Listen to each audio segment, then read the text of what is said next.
ముందే చెప్తున్నా, తాగిన తర్వాత ఏదైనా చేస్తే నాకు సంబంధం లేదు, ఓకేనా?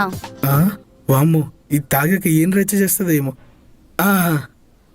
మరి త్వరగా పోయి టైం వేస్ట్ చేయకు.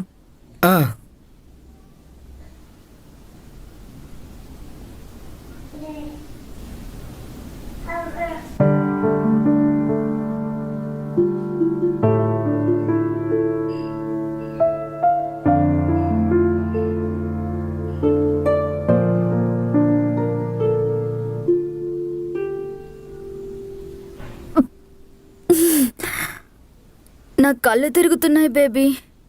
ఇలా తాగితే కళ్ళేంటి, ఒళ్ళంతా తిరుగుతుంది. సరే, నాకు బోర్ కొడుతుంది, ఒక పాట పాడు. నేను పాడితే నువ్వు మూర్చబోతావు. పర్లేదు, పాడు. నీ నవ్వుల తెల్లదనాన్ని జాజి మళ్ళీ అప్పడిగింది, ఇవ్వద్దు ఇవ్వద్దు ఇవ్వద్దు. ఇవ్వను ఇవ్వను. నువ్వు జూనియర్ ఎన్టీఆర్ ఫ్యానా? మరి డాన్స్ చేయి, పాట పాడతావేంటి? నేను డాన్స్ చేస్తే భూకంపం వస్తుంది.